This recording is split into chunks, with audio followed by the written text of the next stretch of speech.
Di dalam nama Allah Bapa dan anaknya Tuhan Yesus Kristus dan nama Roh Kudus yang menciptakan langit dan bumi, kasih karunia dan damai sejahtera yang menyertai kita sekalian. Amin. Marilah kita sama-sama berdoa. Ya Yesus Kristus Tuhan kami, hadapkanlah wajah-Mu, berilah kasih karunia dan kehidupan kepada kami. Amin.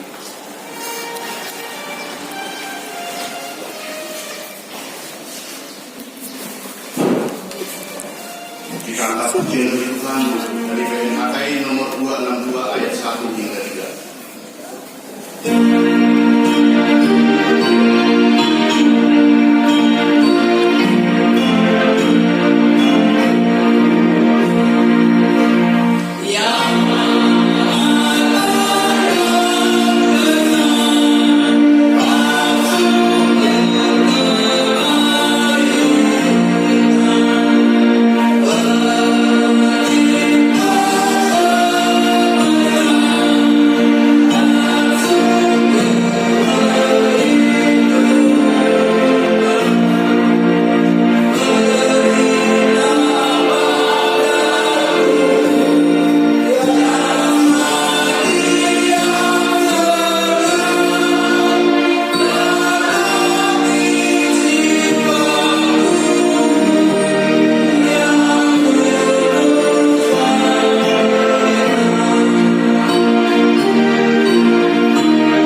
satu surat teks yang diambil dari 2 Tesalonika 2 ayat 13 sampai dengan 17. Bapak Ibu, aku sebelum mari kita membaca secara bergantian. Dari kami ayat ke-13 membacakannya terlebih dahulu. Dipilih untuk diselamatkan.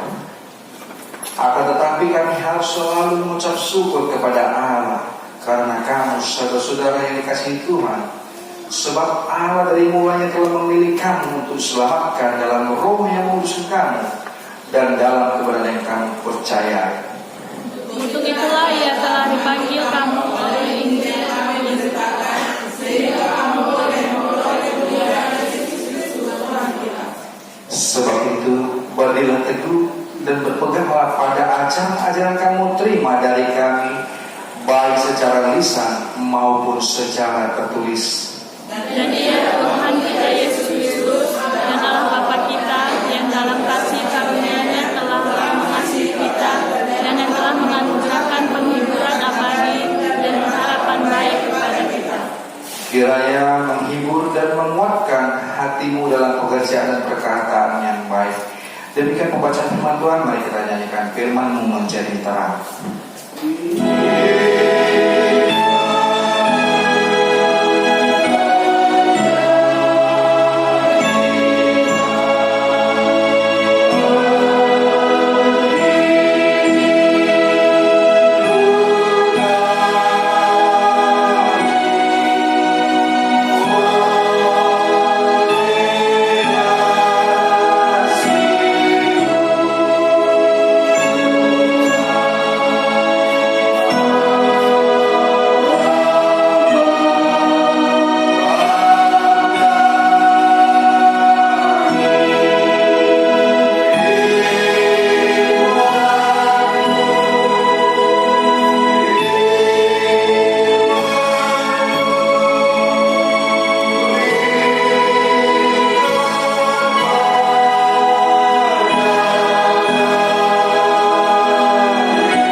Itu berkat yang kita terima itu.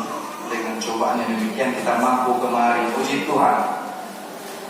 Firman Tuhan pada saat hari ini dengan tema berdiri teguh dalam ajaran Kristus. Mana masih yohor di ajaran Kristus. Sungguh luar biasa firman Tuhan saat ini. Ketika kita membaca tadi awal permulaannya, dipilih untuk diselamatkan. Begitu saya masuk tadi, saya lihat mobil Amang Tahayan parkir sana. Oh Tuhan, pasti jalan kami sudah menjadi bubur. Itu yang menjadi pertanyaan dalam hati saya tadi. Oh Tuhan, jalan kami sudah menjadi bubur ini. Tambah lagi mobil Amang dulu tadi di situ, tegak. Tambah lagi motor Naposo dulu. Tambah lagi saya lihat dengan kepala mata saya sendiri, orang belakang rumah kita kayak gereja kita ini terjatuh motornya. Oh Tuhan, bagaimana kami mau gereja ini, bagaimana dengan jemaat kami nanti. Tetapi kita disuguhi kebenaran di Tuhan saat ini, berdiri teguh dalam ajaran Kristus. Bagaimana itu berdiri teguh dalam ajaran Kristus? Yang saya mau refleksikan tadi amalina itu nyata yang terjadi dalam hidup kita. Giat dalam beribadah yang pertama, giat dalam pelayanan, tidak menjadi hambatan, tidak menjadi halangan. Ya lama kan berapa meter? Kalau 1 kilometer kayak itu muter pala kami aman. Mungkin dalam pertanyaan kita seperti itu. Mungkin saja dalam pertanyaan kita seperti itu. Iya masih tua. Nabi 3 meter, mau 1 kilometer soal di dalam muter kepala kan. Tuhan mau ingatkan ajaran Kristus tidak demikian. Ketika engkau maju melangkah, ketika kita maju melangkah bersama dengan Kristus, halang rintang itu akan dihilangkan, akan mampu kita lalui. Hati dan pikiran kita sejalan itu. Ketika ajaran Kristus itu bisa kita lakukan, bisa kita refleksikan dalam kehidupan kita sehari-hari. Itu yang pertama. Saya teringat kepada kejadian saya waktu menjadi ketua UKM Presidium Kerohanian mengenai giatnya pelayanan. Ketika itu saya menjadi ketua UKM Presidium Bari bagian kerohanian, saya ketuanya. Ada bidang kerohanian yang notabene memang orang yang giat dalam pelayanan, giat dalam ibadah. Yang mau saya sampaikan saat ini kepada kita semua, berdiri teguh dalam ajaran Kristus. Apakah ajaran Kristus mengatakan ikut rame-rame dong? Alusi doa amin. Apakah ajaran Kristus mengatakan harus rame-rame kita biar Tuhan itu ada di tengah-tengah kita? Alusi doa amin. Saya masih teringat itu, waktu itu masih zaman BlackBerry di WA. Berapa orang yang hadir, Bang? Dia rohanian, bidang rohanian. Masih ingat saya bosnya di pagi itu. Berapa orang yang hadir Bang situ, Bang? Saya katakan, apakah Tuhan itu menentukan dia akan datang kepada orang yang ramai? Iya. Tetapi apakah dia datang untuk orang-orang sedikit? Iya. Setiap orang memanggil namanya, maka dia akan hadir di tengah-tengah kita. Amin. Ajaran Kristus demikian. Tetapi jangan menjadikan itu suatu alasan untuk katakan kepada dia, apakah ketika itu sepi engkau tidak datang? Itu udah kenapa? Iya. Lain kali jangan katakan demikian. Karena Kristus itu, ajaran Kristus tidak memandang bagaimana engkau sesungguhnya. Yang penting hatimu ikhlas untuk giat dalam pelayanan, ikhlas dalam melakukan ibadah. Itu yang penting. Sampai sudah 2-3 Tuhan katakan 1-2 orang berkumpul memanggil namaku, aku akan hadir di tengah-tengah kalian. Amin. Jadi jangan menjadi suatu perhitungan ketika kita giat dalam pelayanan. Jangan pernah hitung pelayanan kita. Karena setiap kita lakukan, setiap kita kerjakan, tidak akan pernah sia-sia. 1 Korintus 15:20 mengatakan, setiap pekerjaan yang kau lakukan tidak akan pernah sia-sia di hadapan Tuhan. Itu yang Tuhan ingin sampaikan kepada kita. Yang kedua, bagaimana sesungguhnya berdiri teguh dalam ajaran Kristus. Bagaimana kita harus berdiri teguh? Caranya baca firman Tuhan. Bapak Ibu, sudahkah kita membaca firman Tuhan selain hari Minggu? Sudahkah kita membaca firman Tuhan selain hari Minggu? Syukur membaca Akaina. Halo, Akaina, sudah kita baca? Sudah aman, enggak, sudah aman. Di mana ini? Di WA. Di WA grup aman, banyak sekali itu 10 grup. Saya bacain, semua yang baca tidak aman. Cuma mana yang kusir aja aman. Mana yang kusuka aja firman Tuhan ya. Mana yang mengena saja pada kehidupanku aman. Syukur menuju akal aman. Adakah aman sudah membaca firman Tuhan tiap hari? Harus juga aman. Nah, kejujuran itu sangat perlu. Karena kejujuran itu sangat perlu. Karena kalau kita jujur, maka Tuhan akan angkat itu. Tuhan akan ketuk pintu hatinya. Baca firman Tuhan. Ajaran Kristus mengatakan demikian. Mau biar hati aman, Ina udah baca firman Tuhan. Biarlah Ina aja. Aku gak perlu lah aman. Sudah dibaca amang itu, masa aku juga baca Ina. Firman Tuhan itu siapapun boleh baca.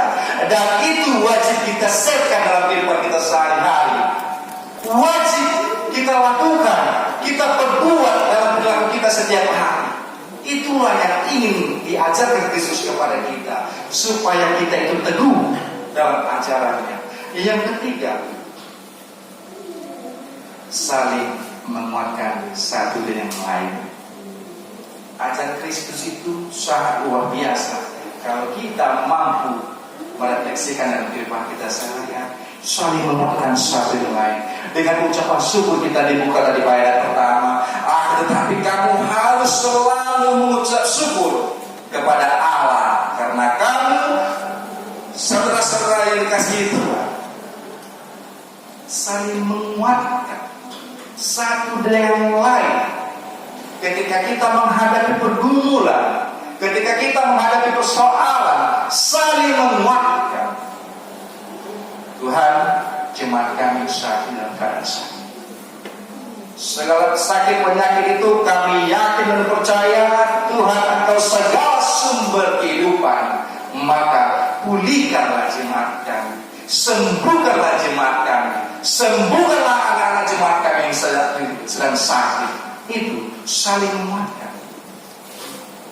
Tuhan, jemaat kami saat ini kehilangan pekerjaan. Tuhan, anak jemaat kami saat ini belum lulus dalam studinya, dalam setiap ujiannya. Tuhan, anak kami saat ini belum mendapatkan jodoh yang terbaik yang sepadan baginya. Saling menguatkan kita jemaat. Mari bahu-bahu saling mendoakan, maka ajaran Kristus itu akan teguh dalam kehidupan kita. Amin. Tidak susah, tidak payah, tergantung kita mau atau tidak menjalankan ajaran Kristus. Yang keempat, kita harus mampu mengampuni. Nah, ini pertanyaannya, sangat sulit mengampuni sebagai manusia.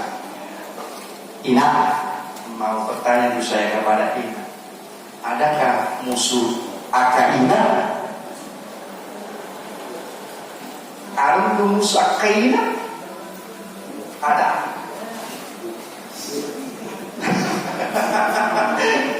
Adakah musuh Aka Ina? Pasti ada.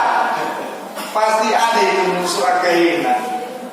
Makanya Ina ini kalau saya katakan, kalau satu perkataan bisa 10 perkataan sampai kepada orang lain, makanya saya katakan di Akaina pasti ada musuh. Yang menjadi pertanyaan, apakah Ina sudah mampu mengampuni mereka? Tergantung.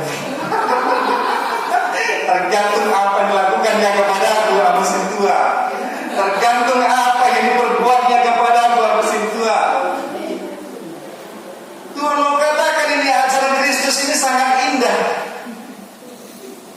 Harus mampu mengampuni. Balik nanti Ina, ampuni mereka ya. Karena ini dikatakan saja begini. Saya teringat kepada perkataan seorang, kalau tentara apa ya dua bengkok. Kalau lawan itu apa namanya pakatnya? Kalau tentara 2 bengkok, butayan apa gitu? 2 bengkok kalau tentara. Peltu. Saya teringat kepada kawan saya, Marga Somi mengatakan, seorang berpakat peltu mengatakan, banyak sekali musuhku, banyak sekali musuhku. Tetapi kalau aku sendiri mengampuni mereka, mungkin aku tidak akan mampu. Tetapi karena aku ingat Kristus lebih dulu mengampuniku, kenapa aku tidak mampu? Bisa kita katakan demikian, Ina, supaya tidak ada dendam di antara kita. Kalau tidak ada dendam itu senang sekali di pakai ini, ceria terus di rumahnya, senyum-senyum terus. Tapi jangan sekedar senyum, nanti dibilang mata gila, nanti tidur. Senang sekali ketika kita mampu mengampuni. Harus kita lakukan karena ajaran Kristus mengatakan demikian. Jadi pulang dari gereja ketika ketemu musuh kita, ampunilah mereka. Karena Kristus lebih dulu mengampuni kita, maka ampunilah mereka. Ketika mereka mengatakan berbuat salah kepada kita, usukun matong kuala anak. Udang dumur soal anak.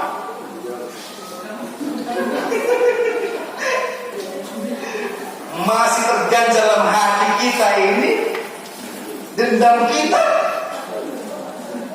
Jangan simpan-simpan dendam. Sakit nyimpan dendam kalau tidak mampu kita lampiaskan. Tapi Tuhan mau katakan, ampunilah mereka.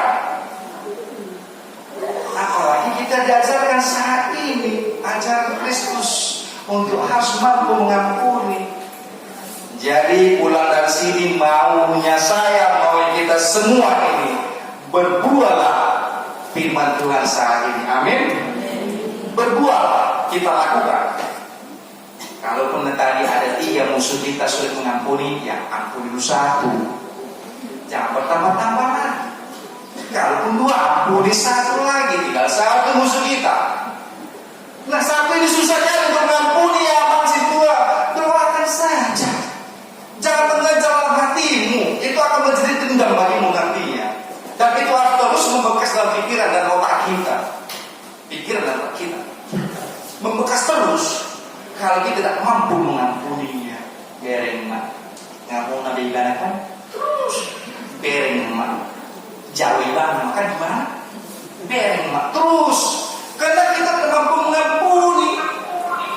Jadi kalau mereka mendapatkan suatu masalah, kita terus menjudge menghakimi. Aku nabi ibadah. Bahagia bagi kita. Ngampun nabi kan? Jauh ibadah kan? Tapi ajaran Kristus tidak demikian. Kristus itu rela disalibkan. Yesus rela disalibkan untuk menebus dosa kita. Kenapa sangat sulit untuk mengampuni?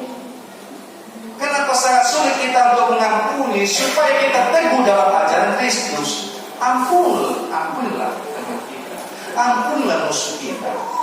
Yang kelima, saya mau sampaikan bagaimana kiat dan cara untuk berdiri teguh dalam ajaran Kristus. Yang kelima, tidak goyah dan tetaplah setia.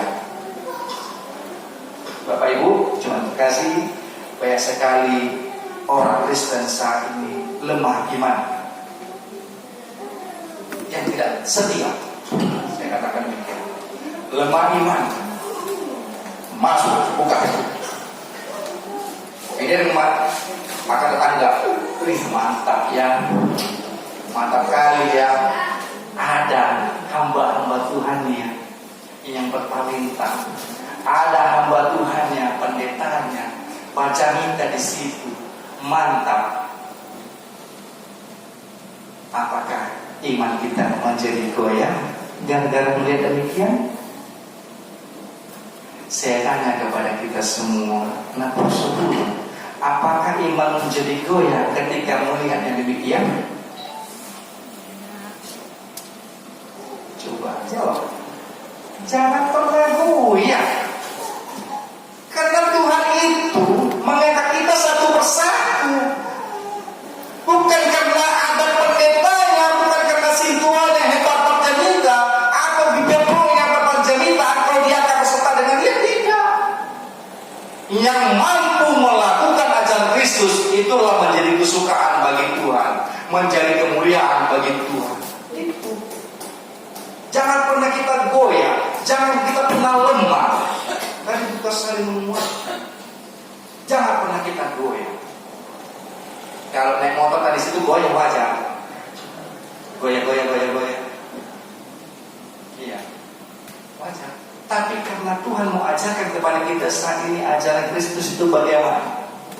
Ketika kita telah diampuni dosanya, ketika kita dipilih untuk diselamatkan, maka jangan pernah goyah iman kita.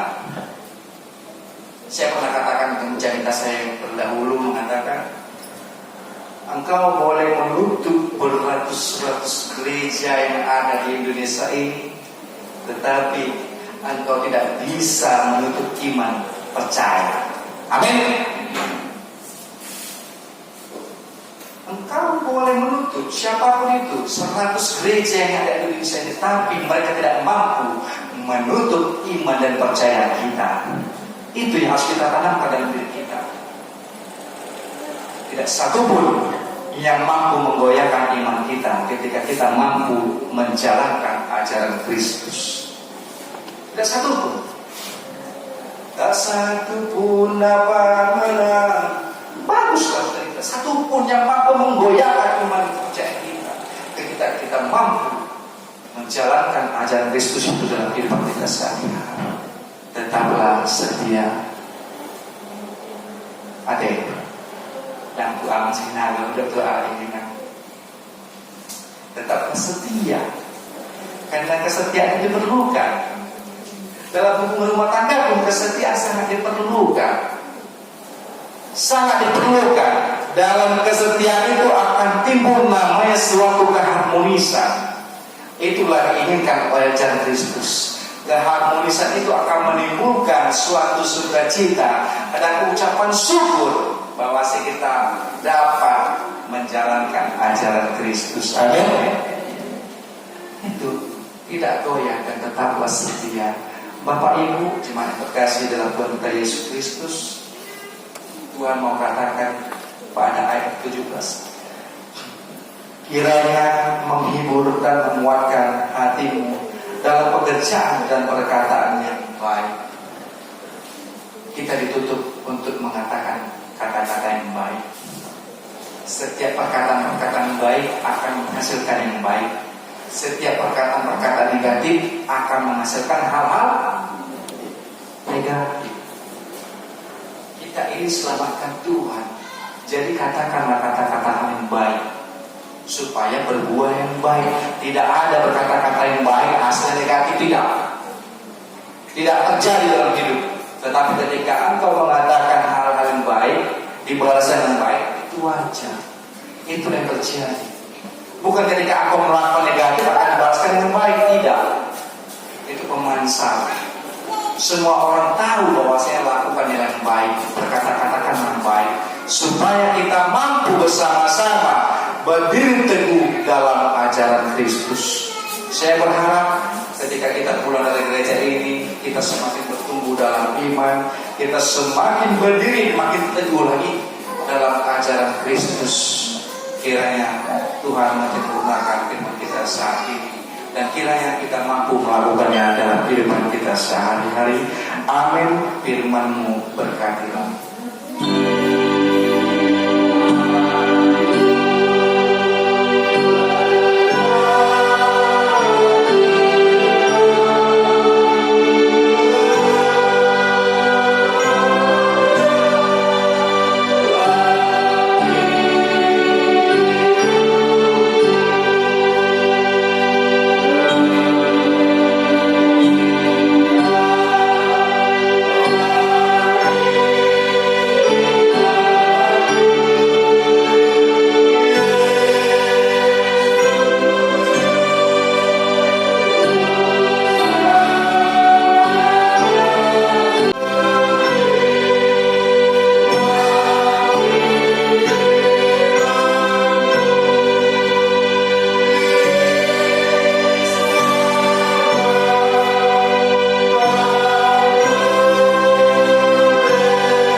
TI/PKI/11/2022. Tema ibadah kita pada hari ini berdiri teguh dalam ajaran Kristus, mana masih rohot di ajaran di Kristus. Yang pertama sekali, jadwal ibadah kategorial dan latihan kor, vokal di gereja dan evangelisasi atau pertanyaan tidak ada perubahan, tetap seperti jadwal yang sudah biasa kita ingatkan di minggu-minggu yang sudah lewat. Yang kedua, statistik harian jemaat di ibadah minggu yang lewat, sekolah minggu, evangelisasi hari Rabu yang lewat dengan kehadiran PPR. Sudah kita lihat di sana. Yang ketiga, titik atau pengumuman pertama ibadah minggu, memperhatikan dan mengikuti informasi kesehatan secara nasional agar kita tetap mengikuti prokes. Ibadah masuk pukul 10.30 WIB dilayani oleh pimpinan dan unsur pimpinan Majelis Jemaat HKI Penerangan. Yang kedua, sarana dan prasarana pelayanan di HKI Penerangan. Pimpinan Majelis Jemaat dan Perhadap HKI Penerangan menyampaikan terima kasih banyak kepada seluruh jemaat dan simpatisan yang tetap aktif melaksanakan ibadah di rumah, terlebih di gereja dan ibadah kategorial, serta yang dapat memberikan persembahan bulanan dan ucapan syukur kepada Tuhan melalui gereja HKI Penerangan dengan penuh keikhlasan. Doa kita, Tuhan semakin memberkati kita semua dan menambahkan rezeki keluarga. Yang ketiga, evangelisasi atau ibadah keluarga. Hari Rabu 9 Oktober 2022 kita akan laksanakan ibadah keluarga atau evangelisasi di rumah keluarga Amal Asinaga Buru Manado, alamat di Sungai Duren, Blok AA nomor 06, masuk pukul 19.30 WIB, atau persis di depan masjid yang ada di perumahan Bumi Duran Permai. Yang keempat, surat masuk. Yang pertama dari Kemenak RI Provinsi Jambi dari hal bantuan insentif guru sekolah minggu.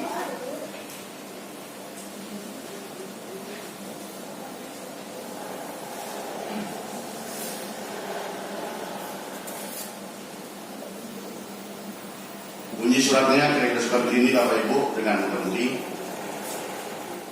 Kementerian Agama Republik Indonesia, Kantor Wilayah Kementerian Agama Provinsi Jambi nomor 6085-KW/01.1/11/2002 1 November 2022 lampiran kosong perihal bantuan insentif.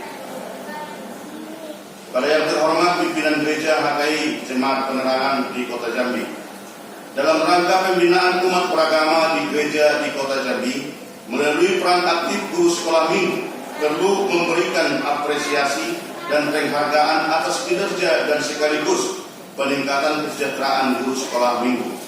Sehubungan dengan hal tersebut, kami mohon agar memberikan nama 2 orang guru sekolah minggu yang aktif dari gereja Bapak Ibu untuk diusulkan sebagai penerima bantuan insentif tahun 2023 kepada Wali Kota Jambi. Untuk efektivitas penyaluran bantuan insentif dimaksud agar nama-nama guru sekolah minggu yang diusulkan melampirkan 1 fotokopi KTP dan KK masing-masing 2 lembar, 2 fotokopi rekening Bank 9 Jambi yang aktif masing-masing 2 lembar, 3 surat pengantar dari pimpinan gereja 1 lembar yang ditujukan kepada pembina Kristen Kantor Wilayah Kementerian Agama Provinsi Jambi, Jalan Ahmad Yani nomor 13 Terlanai, Pura, Kota Jambi. Batas penyerahan berkas di atas pada hari Kamis 10 November 2022 di ruang Dinas Kristen Kantor Wilayah Kementerian Agama Provinsi Jambi. Kontak person Charles 0812 selanjutnya, Priska 0821 selanjutnya. Atas kerjasama yang baik diucapkan terima kasih. atas nama Kepala Pembina Kristen Dr. Saroli Waru MM MPDK NIP sekian tembusan Kepala Kantor Wilayah Kementerian Agama Provinsi Jambi 2 Wali Kota Jambi. Dengan dibacakan surat ini, bahwa ini sudah kami sampaikan langsung terhadap guru sekolah minggu sebagaimana yang kita ketahui. Yang bertugas selama ini guru sekolah minggu yang pertama sebelum COVID adalah Inang berhutang dengan Inang Guru Sibrian, dan karena Inang Guru Sibrian cuti beberapa bulan karena kasih karunia Tuhan yang tidak bisa meninggalkan si cantik, sehingga Inang Guru Silamusong dengan si Lucy. Dari itu, karena yang diminta oleh debat adalah 2 orang, jangan seperti kejadian yang pernah saya lihat. Ada seorang yang orangnya agak hitam, yang saya dapat 1 juta, sehingga dibagi-bagi mereka bertiga. Karena tidak sama pembagian, langsung ribut.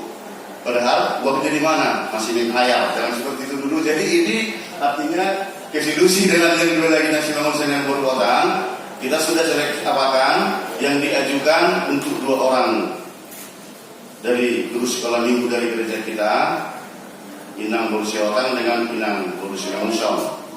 Mudah-mudahan kita doakan diterima nanti. Ini masih pengajuan ya siang, pengajuan. Jadi jangan langsung nanti 3 kali yang saya hari ini jadi seperti itu, jangan. Jadi ini masih pengajuan sesuai dengan permohonan ataupun yang sudah kita bacakan tadi.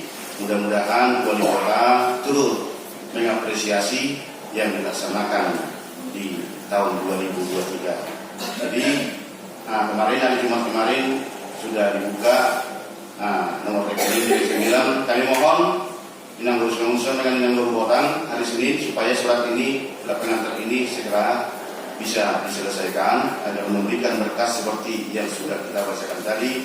Dan harapan kita dengan adanya itu inisiatif daripada Kementerian Agama Republik Indonesia Provinsi Jambi untuk turut mempertimbangkan dan mensejahterakan bagaimana pelayanan supaya lebih maju di akhir penerangan kepada Bapak Ibu atau seluruh jemaat HKI Penerangan, supaya memberikan waktu untuk mendapatkan pembinaan untuk anak-anak kita, anak sekolah minggu HKI Penerangan. Itu yang pertama Bapak Ibu dengan mudah-mudi. Yang kedua, Kemenak RI Provinsi Jambi undangan untuk pemuda gereja. Demikian isi suratnya.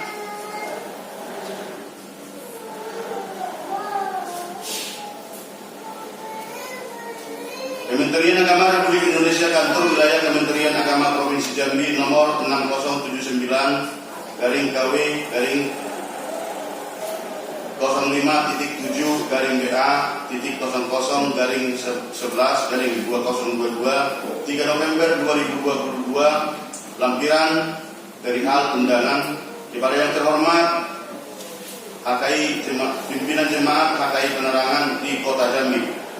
Salam sejahtera. Dalam rangka sosialisasi tentang moderasi beragama, tugas dan tanggung jawab pemuda-pemudi Kristen, pencegahan stunting dan bimbingan perkawinan dan pelayanan kesehatan bagi pemuda-pemudi gereja, kami mohon agar Bapak Ibu mengutus pemuda-pemudi gereja sebanyak 2 orang, pemuda yang belum menikah maupun yang sudah menikah, untuk mengikuti pembinaan dan sosialisasi dimaksud yang dilaksanakan pada hari tanggal Jumat 11 November 2022, tempat Aula Kanwil Kemenak Provinsi Jambi, pukul 13.30 WIB sampai dengan 16.30 WIB, alamat Jalan Ahmayani nomor 13, Telanai. Bagi peserta yang mengikuti akan diberikan sertifikat dan mendaftarkan diri melalui link di bawah ini, https://forms/OA.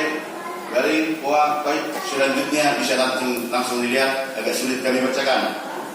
Batas waktu pendaftaran peserta melalui link di atas tanggal 9 November 2022.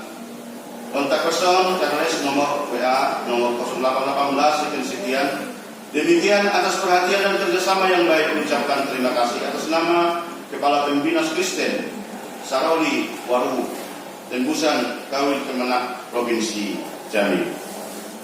Turut dengan itu, karena waktunya hari Jumat 11 November dan yang diminta dari gereja kita mudah-mudi adalah 2 orang, supaya nanti PNB mendiskusikan siapa yang mau diberangkatkan. Kami sudah koordinasi kemarin dengan Seratu, waktunya bisa karena tidak masuk kuliah hari Jumat.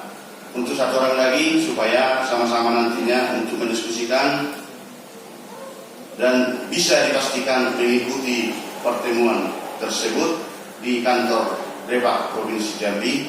Dan di sini seperti yang sudah dibacakan tadi, ada sertifikat yang akan diterima walaupun tidak bisa dipakai untuk pinjam uang, cuman sertifikat penghargaan terhadap muda-mudi yang sudah mengikuti program yang sudah dilaksanakan oleh Debak. Nanti sebelum selesai ibadah diskusikan sebentar si Domen, Ketua PRPB atau si David, siapa yang bisa untuk mengikutinya di hari Jumat yang akan datang. Yang berikut, Kementerian Agama Republik Indonesia nomor 6080/KW.7/BA.03/1/11/2022 3 November 2020 lampiran kosong perihal lomba hafal Alkitab. Kepada yang terhormat pimpinan gereja HKI Penerangan di Kota Jambi, Shalom.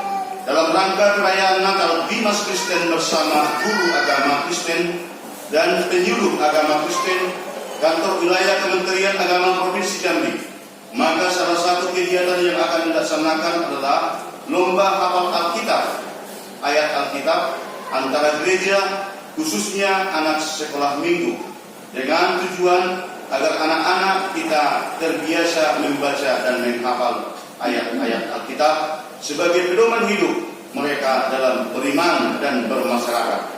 Adapun bahan Alkitab yang dihafal adalah Matius 5 ayat 1 hingga 48. Pelaksanaan perlombaan menghafal ayat Alkitab ini akan dilaksanakan pada hari tanggal Kamis 8 Desember 2022 waktu pukul 14 WIB sampai selesai. Tempat Gereja Metodis Indonesia GMI Muria Jambi, Jalan Kolonel M. Kuku, Pal 5, Kecamatan Kota Baru, Kota Jambi. Berkaitan dengan hal tersebut, kami mohon agar mengutus anak sekolah minggu di gereja Bapak Ibu sebanyak 1 orang untuk mengikuti perlombaan dimaksud dengan kriteria sebagai berikut. 1 peserta anak sekolah minggu usia 10 sampai 12 tahun, jenis kelamin laki-laki ataupun perempuan. Tanggal pendaftaran 20 sampai 30 November 2022. Di pendaftaran tersedia kriteria penilaian, penampilan, penguasaan bahan, intonasi, dan interpretasi. Atas perhatian dan kerjasama Bapak Ibu, kami ucapkan terima kasih. Atas nama Kepala Pembina Kristen Dr. Saroli Waru MPDK, Tembusan Kepala Kantor Wilayah Kementerian Agama Provinsi Jambi. Jadi ini diserahkan terhadap guru sekolah minggu menseleksi anak-anak kita siapa yang akan bisa diberangkatkan. Jadi kalaupun Minang Borumar pun bisa menghafal ini dengan cepat, tapi tidak bisa lagi karena yang diminta adalah sekolah minggu. Tidak boleh buat. Jadi karena mungkin hadiahnya ini besar, tetapi diberikan bukan untuk ibu-ibu. Saya yakin kalau Minang Borumar pun bisa 2 hari hafalnya ini 48 ayat ini. Tetapi apa boleh buat peraturan dari Gereja ya, dengan kecil hati. Itulah yang ketiga untuk sekolah minggu. Yang kelima, ibadah minggu. Ibadah minggu 13 November 2022 kita laksanakan ibadah bahasa Batak. Sebelum kita memasuki laporan keuangan, mengingat dan melihat kondisi jalan kita tadi yang betul-betul merupakan menjadi suatu rasa cinta kita ke tempat kita beribadah dan memuji dan memuliakan nama Tuhan. Karena mungkin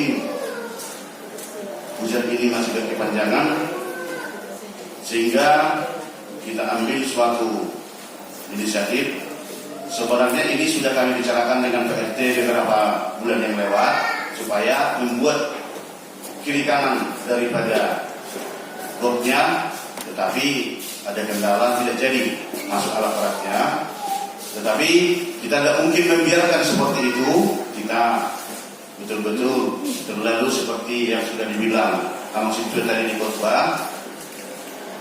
Nah, sehingga kita coba diskusikan tadi bagaimana hari Minggu balik gereja, apa pulang dulu ke rumah, baru datang lagi sore-sore kira-kira jam 3 untuk kita bergotong royong hari Minggu. Atau itu belum pindah Pamangkinang, itu masih wacana.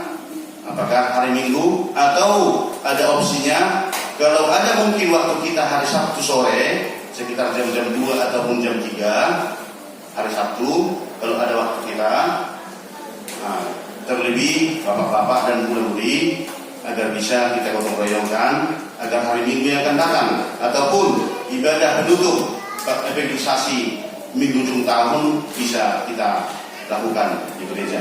Itu bisa nanti kita diskusikan mana yang terbaik, apakah hari Sabtu sore kita perbaiki jalan kita ataupun Minggu setelah selesai ibadah Minggu tanggal 13 hari Minggu yang akan datang.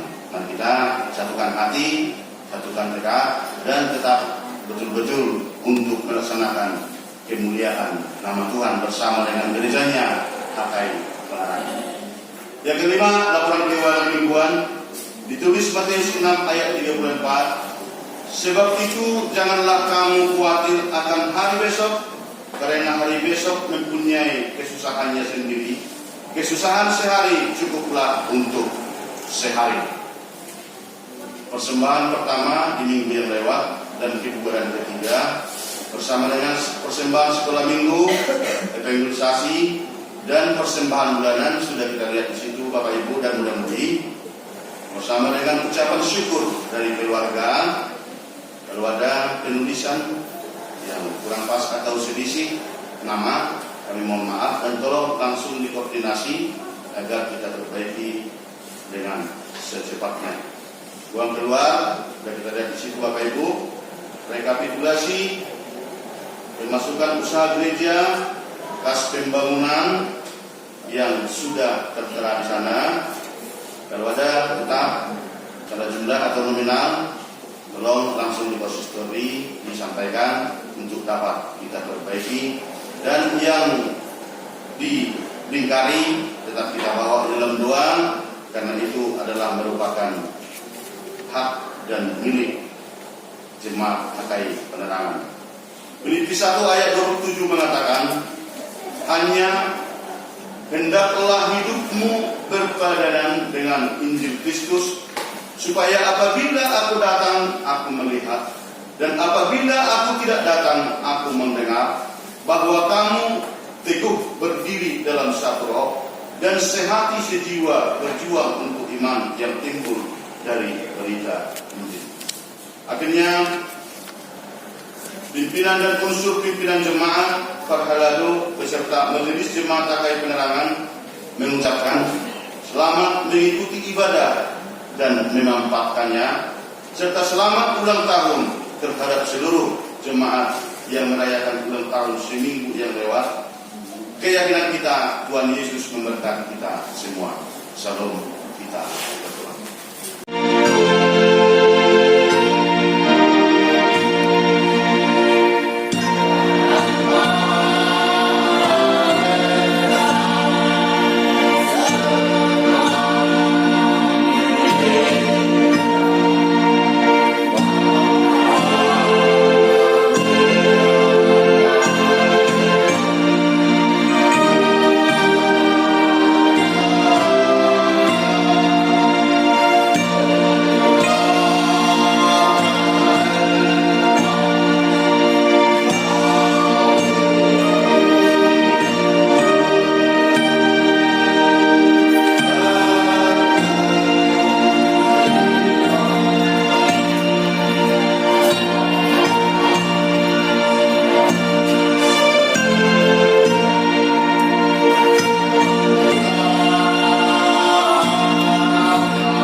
Bapa kami surga, Engkau sumber segala berkat dalam hidup kami. Terima kasih atas segala berkat karunia yang Tuhan berikan kepada kami. Kami persembahkan hidup kami dan berkat yang kami terima kepadamu. Terimalah menjadi persembahan yang harum di hadapan-Mu. Berkatilah persembahan ini dan ajarlah kami menggunakannya, menyatakan kerajaan-Mu di tengah-tengah gereja-Mu dan untuk dunia ini. Bukalah hati pikiran kami agar senantiasa bersukacita untuk memberikan persembahan kudus demi kemuliaan nama-Mu. Amin. Marilah kita bersama-sama mengucapkan doa Bapa kami. Bapa kami di surga, dikuduskanlah nama-Mu, datanglah kerajaan-Mu, jadilah kehendak-Mu di bumi seperti di surga. Berilah kami pada hari ini makanan kami secukupnya, dan ampunilah kami akan kesalahan kami, seperti kami juga mengampuni orang yang bersalah kepada kami. dan jangan bawa kami ke dalam cobaan, tetapi lepaskan kami daripada yang jahat. Karena Engkau yang punya kerajaan dan kuasa dan kemuliaan sampai selama-lamanya. Marilah kita sama-sama terima berkat dari Tuhan. Tuhan memberkati kita dan melindungi kita. Tuhan menyertai kita dengan wajah-Nya dan memberi kita kasih karunia. Tuhan mengharapkan wajah-Nya kepada kita dan memberi kita damai sejahtera. Amin.